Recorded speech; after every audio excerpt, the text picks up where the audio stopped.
यो चाहिँ मेरो 1 इयर्सको जाइरो कार्ड हो अनि यो चाहिँ मेरो अहिले नयाँ आएको जाइरो कार्ड हो। यो चाहिँ मेरो अबको नेक्स्ट 3 इयर्सको यो भ्यालिड छ।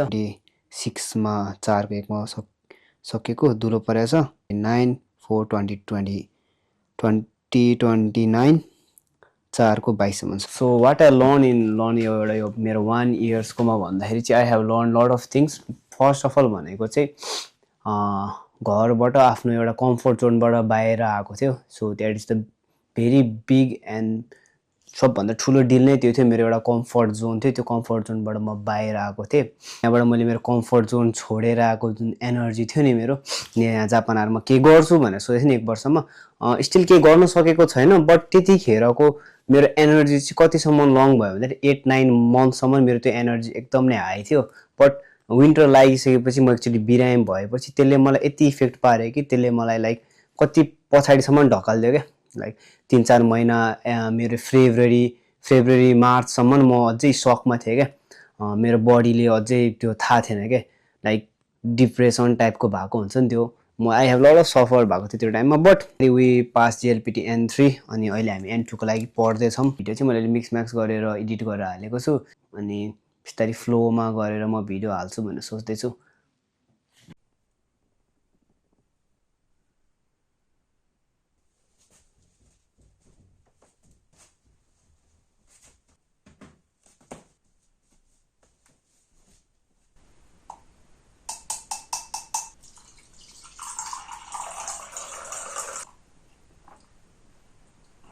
Morning everyone, welcome to a new video of Journey with Pemba। र आज हो 2026 को अप्रिलको 26 अनि आज चाहिँ हो सन्डे। सो आजको भिडियो चाहिँ अरू भिडियो भन्दा अलिकति हल्का छुट्टै हुन्छ। सो आज हामी जान लागेको छौँ एउटा कस्टमर सर्भिसको क्षेत्रमा, यो कपाल काट्नको लागि।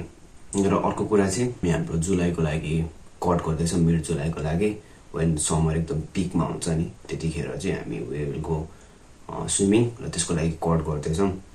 यसको जिम आजको वेट चेक गरौँ है त। 59.6 kg।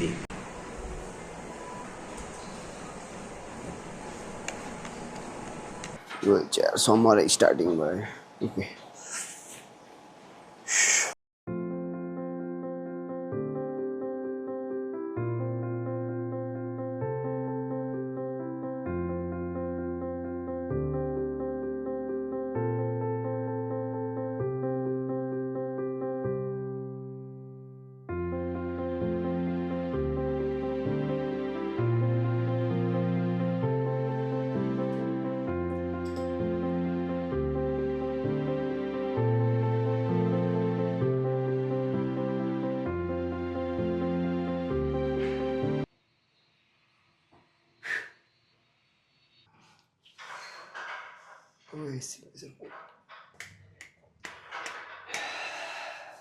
straight to the कपाल काट्ने ठाउँ। यसको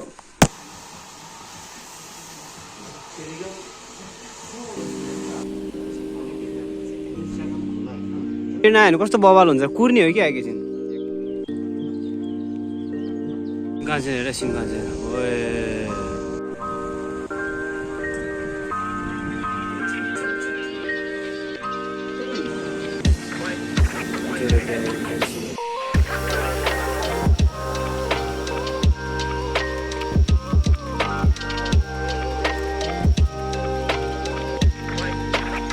ले चाहिँ एउटा कुनै मान्छेलाई सजेस्ट गर्नु पऱ्यो फर ल यो भिडियो हेरेको मान्छेलाई सजेस्ट गर्नु पऱ्यो अरे।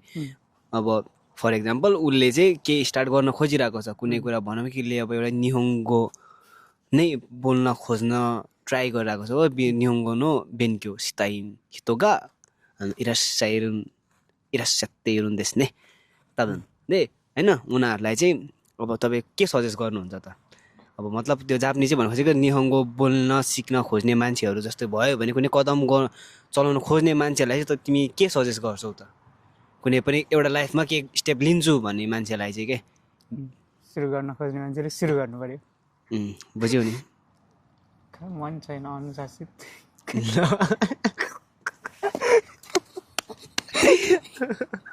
त्यो त्यही टाइम चाहिँ वेस्ट हुन्छ, चलाए थाहा हुँदैन टाइम गएको। तर धेरै टाइम बितिरहेको त्यही चलाइरहन मन लाग्ने अनि टाइम गएको थाहा हुँदैन त्यही हो अनि तिमीले चाहिँ फोन कतिको चलाउँछौ त मैले चलाएको छु भन्दा नि मलाई फोनले चलाइरहेको छु कुनै कुनै कुरा स्टार्ट गर्न मन लागिरहेछ अरे होइन कुनै कुरा स्टार्ट गर्न मन लागिरहेछ किन हाँस्यो कुनै कुरा स्टार्ट गर्न सुरुबाट रिटेक ओके ल